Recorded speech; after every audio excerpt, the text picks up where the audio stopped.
চারপাশ ঘুটঘুটে অন্ধকার। রাত তখন গভীর, চারদিক একদম নিস্তব্ধ।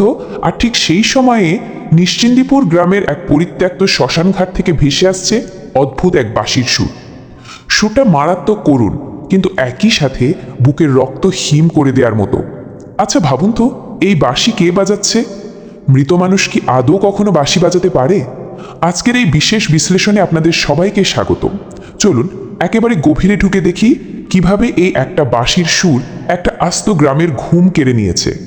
শহরের ছেলে অনিরুদ্ধ যখন এই গ্রামে প্রথম আসে, সেও ঠিক এই সুরটাই শোনে। কিন্তু অবাক করা ব্যাপার হলো, তার কাকা কাকিমা চরম আতঙ্কে তাকে চুপ করিয়ে দেয়। বলে ওটা নাকি স্রেফ বাতাসের শব্দ। কিন্তু আমরা সবাই জানি বাতাসে এমন সুর থাকে না, তাই না? এখানেই আমাদের এই আখ্যানের সবচেয়ে বড় রহস্যটা দানা বাঁধতে শুরু করে।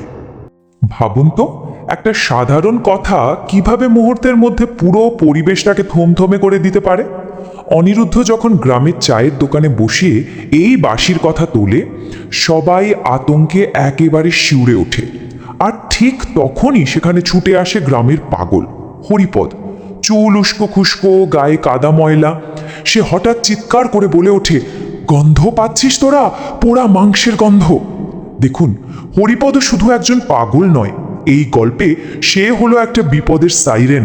সে চিৎকার করে বলতে থাকে, লাল বেনারসি, আগুনের চাকা, 25 বছরের প্রতীক্ষা। এই আবেগঘন মুহূর্তটা কিন্তু আমাদের মনে একটা অজানা ভয়ের বীজ বপন করে দেয়। কিছু একটা ভয়ঙ্কর ধেয়ে আসছে, সেটা স্পষ্ট বোঝা যায়। আর ঠিক এখান থেকেই উঠে আসে সবচেয়ে বড় প্রশ্নটা, কে এই চন্দ্রমুখী? জ্বরে ধুঁকতে থাকা এক গ্রামবাসী সদানন্দ যখন ভয়ে কাঁপতে কাঁপতে প্রথমেই নামটা উচ্চারণ করে, তখন পুরো গল্পে একটা অমোঘ কৌতূহল তৈরি হয়। একটু চিন্তা করুন, একটা সামান্য নাম কিভাবে একটা গ্রামের সব মানুষের মনে এমন গভীর আদিম আতঙ্কের সৃষ্টি করতে পারে? এই প্রশ্নটাই কিন্তু আমাদের এই পুরো অনুসন্ধানের মূল চালিকা শক্তি। চন্দ্রমুখী নামটার ভেতরে লুকিয়ে আছে এমন এক অন্ধকার অতীত, যা এই গ্রামের মানুষ দিনের আলোতেও মনে করতে ভয় পায়। কেন? কি করেছিল এই চন্দ্রমুখী? আমাদের হাতে থাকা মূল সূত্রগুলো হলো বাঁশি, লাল শাড়ি আর একটা পুরনো নকশার রূপোর বালা। এই তিনটে জিনিস এই গল্পের একেবারে কেন্দ্রে বসে আছে। দেখুন, অনিরুদ্ধ গ্রামের পুকুর ঘাটে মৃণালিনী নামের এক অদ্ভুত, রহস্যময়ী এবং অভিজাত নারীর দেখা পায়। মৃণালিনী এমন সব কথা বলে যা সাধারণ মানুষের পক্ষে বলা একেবারেই সম্ভব নয়। কিন্তু সবচেয়ে চমকপ্রদ ব্যাপারটা কি জানেন?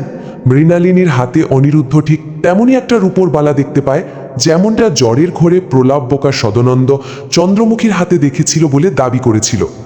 এই সূত্রগুলো গ্রামের শান্ত নিরীহ রূপের আড়ালে লুকিয়ে থাকা এক ভয়ঙ্কর অতীতকে আমাদের চোখের সামনে স্পষ্ট করে তোলে। এখানে আমরা দেখতে পাচ্ছি এক দারুণ মনস্তাত্ত্বিক দ্বন্দ্ব।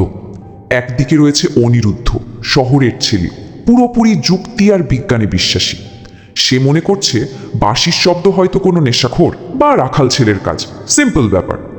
কিন্তু অন্যদিকে রয়েছে পুরো গ্রামের এক গভীর আদিম ভয়। তারা খুব ভালো করেই জানে শ্মশানের ওই মাটি একদম ভালো নয়। তারা জানে রাত বিরেতে ওদিকে তাকাতে নেই। এই বৈপরীত্য আমাদের একটা পরিষ্কার সিগন্যাল দেয় যে গ্রামবাসী এমন একটা কিছু লুকোচ্ছে যা যুক্তির সীমানার অনেক অনেক বাইরে। তারা ভয় পায় কারণ তারা নিজেরাও সেই পাপের অংশীদার। 25, এটা কিন্তু জাস্ট একটা সংখ্যা নয়, এটা একটা টাইম বোমা যা টিকটিক করছে। একটু ভাবুন, ঠিক 25 বছর ধরে একটা ভয়ঙ্কর পাপ, একটা নির্মম অন্যায় এই নিশ্চিন্দিপুর গ্রামের মাটিতে চাপা পড়েছিল। এই সংখ্যাটা আমাদের মনে অদ্ভুত একটা সাসপেন্স তৈরি করে। 25 বছর ধরে জমানো রাগ, 25 বছর ধরে জমিয়ে রাখা চোখের জল যখন এক রাতে আছড়ে পড়বে, তখন তার ভয়াবহতা ঠিক কতটা মারাত্মক হতে পারে একবার ভেবে দেখেছেন? চলুন এই প্যাটার্নটার একেবারে গভীরে প্রবেশ করি। অনিরুদ্ধ কিভাবে এক একটা করে সূত্র মেলাচ্ছে সেটা দেখা যাক। প্রথমত, মৃত মানুষের সেই বাঁশির সুর। দ্বিতীয়ত, পুকুর ঘাট আর মন্দিরে দেখা সেই রহস্যময় নারী মৃণালিনী, যে বলে সে নাকি কোনো মানুষ নয়, সে হলো অতীত। তৃতীয়ত, জমিদার রত্নেশ্বর রায়ের বাড়ির কাজের মেয়ের হাতে দেখা সেই একই রকম রূপোর বালা, যেটা প্রমাণ করে চন্দ্রমুখীর স্মৃতি এখনও ওই বাড়িতে রয়ে গেছে। আর সবশেষে জ্বরে ধুঁকতে থাকা ভৃত্য সদানন্দ, যে বারবার বলে চন্দ্রমুখী প্রতিশোধ নিতে ফিরে এসেছে। এই সূত্রগুলো ধীরে ধীরে গ্রামের মাথা এবং জমিদার রত্নেশ্বর রায়ের গলার চারপাশে আষ্টে পৃষ্ঠে ফাঁস হয়ে চেপে বসতে শুরু করে। সব কিছুই তো বুঝলাম, কিন্তু অনিরুদ্ধ যখন তার কাকাকে চেপে ধরে তখন যে সত্যিটা বেরিয়ে আসে তা শুনলে আপনার আক্ষরিক অর্থে গায়ে কাটা দিয়ে উঠবে। আসল প্রশ্নটা হলো, ঠিক 25 বছর আগে সেই কালবৈশাখী রাতে কি ঘটেছিল? সাসপেন্সটা এখানে এসে একেবারে চরমে পৌঁছায়। আমরা এখন ইতিহাসের সেই অন্ধকার পাতায় প্রবেশ করতে চলেছি, যা এতদিন সবার চোখের আড়ালে সযত্নে লুকিয়ে রাখা হয়েছিল। 25 বছরের সেই পুরনো পাপের টাইমলাইনটা যদি আমরা একটু দেখি, চন্দ্রমুখী ছিল নিচু জাতের এক মেয়ে, কিন্তু তার রূপ ছিল আগুনের মতো, আর বাঁশি বাজাতো একদম জাদুকরের মতো। গ্রামের জমিদারের ছোট ছেলে অর্থাৎ আজকের রত্নেশ্বর রায় তার প্রেমে পড়েছিল, কিন্তু যখন রত্নেশ্বরের বাবা তাকে সম্পত্তি থেকে ত্যায্য করার ভয় দেখায়, তখন রত্নেশ্বর কি করলো জানেন? ভালোবাসার অভিনয় করে চন্দ্রমুখীকে শ্মশানে ডেকে নিয়ে যায়। একটা প্রবল ঝড় বৃষ্টির রাতে চরম বিশ্বাসঘাতকতা করে সে চন্দ্রমুখীকে খুন করে। আর শুধু খুন নয়, গলায় দড়ি দিয়ে তাকে ঝুলিয়ে দেয়, যাতে সবাই ভাবে মেয়েটা আত্মহত্যা করেছে। শুধুমাত্র সম্পত্তির লোভে একটা নিরাপরাধ প্রাণকে কিভাবে শেষ করে দেওয়া হয়েছিল, এটা তারই এক নির্মম চিত্র। একটা কথা আছে না, অপরাধ বোধের ভার কখনো ঘুমায় না। আর এটাই হলো সদানন্দের জীবনের সবচেয়ে বড় সত্যি। সদানন্দ সেই রাতে রত্নেশ্বরের চাকর হিসাবে সেখানে উপস্থিত ছিল। সে নিজের চোখে সেই নৃশংস খুন হতে দেখেছিল, কিন্তু রত্নেশ্বর তাকে টাকা দিয়ে তার মুখ চিরকালের জন্য বন্ধ করে দেয়। এই 25টা বছর ধরে সেই নীরব থাকার অপরাধবোধ, একটা খুনের নীরব সাক্ষী হওয়ার ট্রমা সদানন্দকে ভেতর থেকে কুড়ে কুড়ে খাচ্ছিল। আর শেষমেশ এই ভয় আর অপরাধবোধই তার কাল হয়ে দাঁড়ায়।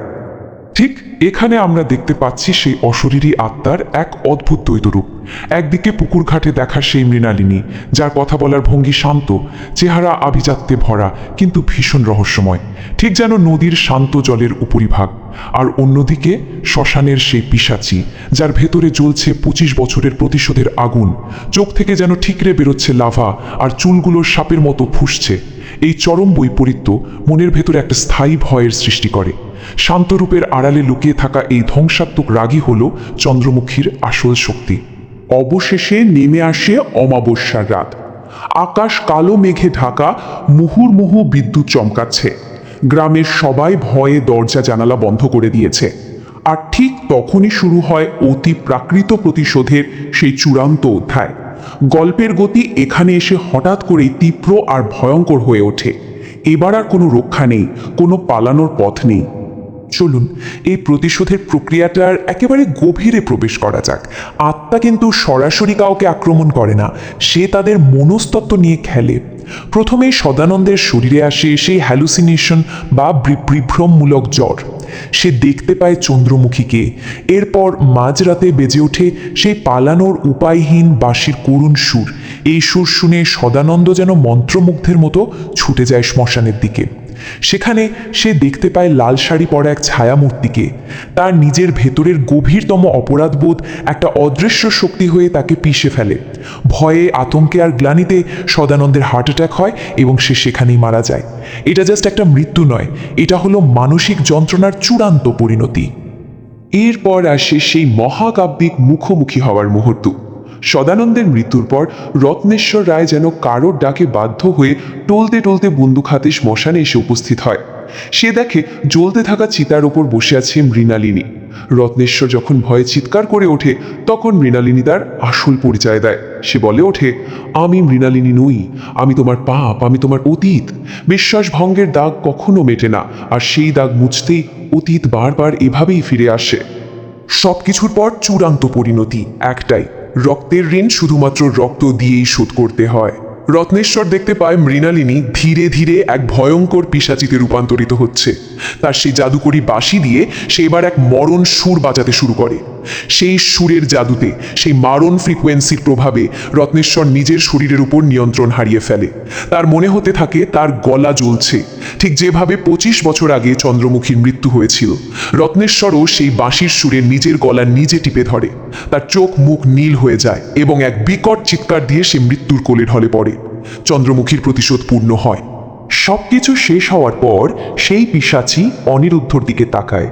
অনিরুদ্ধ তখন ভয়ে জমে পাথর, কিন্তু আত্মা তো নির্দোষের রক্ত চায় না। সে অনিরুদ্ধকে বলে, তুমি সত্য চেয়েছিলে, সত্য দেখলে, এবার যাও, আর কখনো পেছনে ফিরে তাকিও না। অতীত মাঝে মাঝে এমন এক সত্যি আমাদের সামনে তুলে ধরে যা শুধু ভয়ানক নয়, বরং আমাদের দৃষ্টিভঙ্গি একেবারে বদলে দেয়। 25 বছর মাটির নিচে চাপা পড়ে থাকলেও সত্য ঠিকই তার পথ খুঁজে নেয়। কি মনে হয় আপনার, অতীত কি সত্যি কখনো আমাদের পিছু ছাড়ে? যদি আমাদের এই মনস্তাত্ত্বিক আখ্যানের বিশ্লেষণ আপনাকে শিহরিত করে থাকে, তবে অবশ্যই সাবস্ক্রাইব করবেন। দেখা হবে পরের কোনো এক অজানা রহস্যের বিশ্লেষণে। ভালো থাকবেন।